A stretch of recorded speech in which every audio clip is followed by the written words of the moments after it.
Hey folks, Mike Lynch here from Barnum Financial Group, where my team helps you create and implement plans to help you finance your life's great desires. Now, today's video, we're really going to take you behind the financial planning scenes and really show you some deep analysis on how you can decide a very important question on everybody's mind these days, which is, should you convert pre-tax money in retirement plans, an IRA, a 401k, a 403b, to a Roth IRA or retirement plan? Okay, so if you're watching this video, chances are you got a couple dollars and you care about personal finances.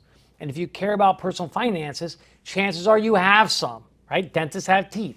And if you have some and you're kind of my age or approaching my age in the 50s, a lot of it's going to be in these pre-tax plans. And these pre-tax plans, you love them when you're working because we put money in and we lower our taxes. But what's a catch? There's always a catch. The catch is when it's time to take it out, it's time to pay the tax.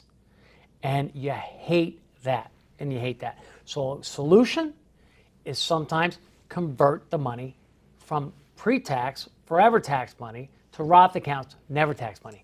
But as I've shown in other videos, it's not always a slam dunk. It's not always what it appears when you do the analysis. So let's take a look at this couple and see if it is, okay? So the first thing that we're going to notice here is we got some money.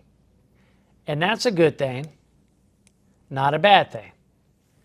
This couple has almost $5.4 million in retirement plans.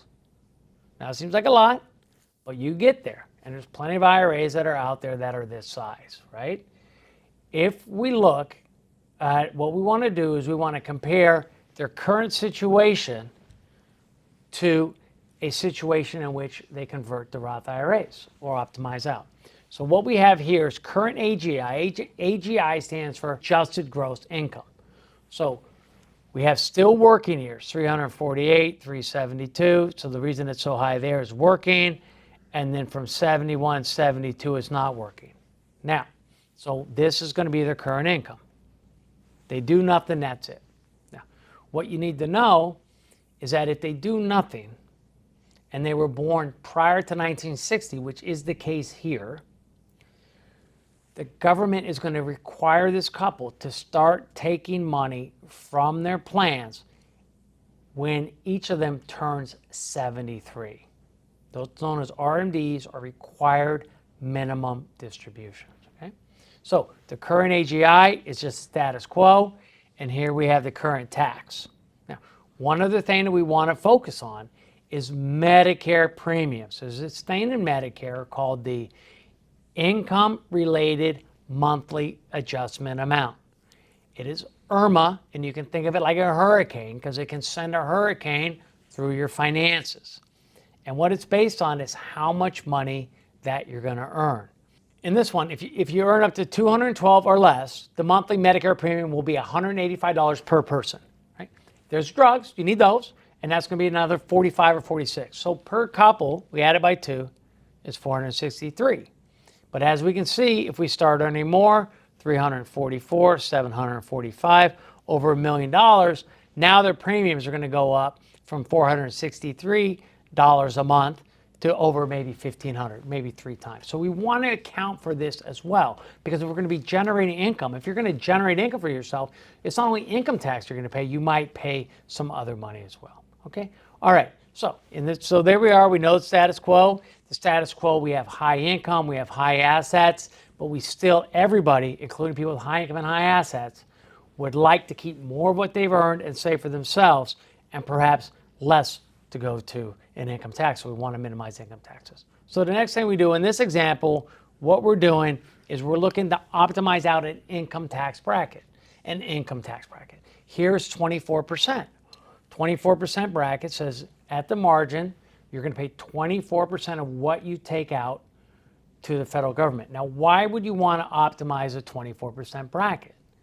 Well, for the simple reason that in the future, you'd rather pay 24% taxes now to avoid paying 37% taxes in the future. Does that make sense? If I could take it out now and pay 24, it's 24, seems high, but I'm still saving 13% of taxes. And on $100,000, that's $13,000. On $1 million, that's $130,000 of taxes. So that's our strategy. Our strategy here is, does it make sense to convert IRA money to Roth IRA money in order to optimize or maximize or utilize our 24% bracket today so we can avoid taking out the same money in a 37% tax bracket in the future? Claro, listo, let's go. All right, that's a little Spanish for everybody. So, what do we propose? To optimize out the 24% bracket or to use it all, this is how much we can convert. Year one, 120. Year two, the earnings are going to be higher, about $7,000, and then we go $300,000, and then we go $305,000. So that's our optimization. So we come over here, is we're paying $300,000 in taxes now. Right? In exchange, in the future, we're saving $2.7 million. So if we subtract what we paid from what we saved, it's roughly $2.4 million in savings.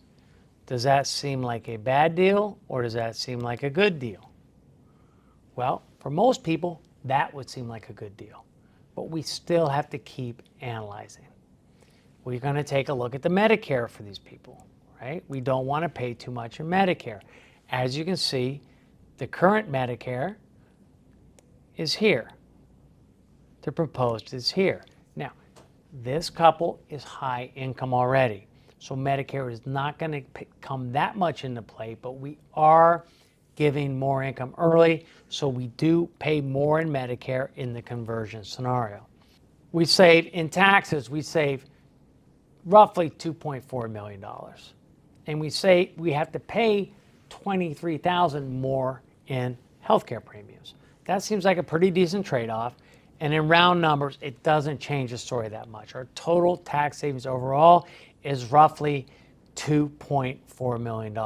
Now, there is, though, more to the story, because the issue that you'll see is we're paying all these taxes, these higher taxes are being paid early, and the savings are coming later. And so we have to use mathematics to make, at some point in time, how much should we pay versus how much are we saving? We call that net present value. We're assuming an inflation rate of 2.5% on the money. And what that says is that today, the value of the money that we paid today is $300,000 or $308,000. The present value of the taxes we save, because they come in the future, is $1.6 million. And so the bottom line economic gain in today's dollars for this strategy is $1,318,000. This is one where it says, okay, the conventional wisdom to convert to Roth IRA looks like it's going to make a lot of sense. But we want one more layer too that we want you to analyze to make sure that it's going to work for you, and that is, when do we break even? Again, we pay the taxes early, we get the savings late. The big question is, are we going to be around to enjoy the savings? Are we going to be around to enjoy the savings? So we figured out ages. If we die at age 80 in this model, the taxes saved was $368,000. The taxes paid were $308,000. So we've already broken even for $60,000. So it just gets better and better after that. If they if they go to 90, they've saved just under $900,000.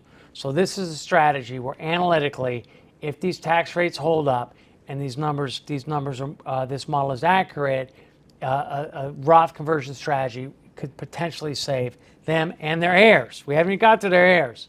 7 figures of money in taxes. Folks, if this interests you, you can look at this video slowly. You can create this analysis and do it all yourself. Figure out what your current status quo is, what you're going to pay. Model the Roth conversions, figure out what you pay, figure out the difference. Don't forget the Medicare. Sum it up, bring it back to a common sense in time. What do you pay today? What do you save today? And then, of course, figure out how long you have to live to actually realize that savings. If this seems like a buzzkill or something that you don't want to spend all your time doing, you can contact us and we can help you with the analysis. We'll focus on your finances so you can focus on your life.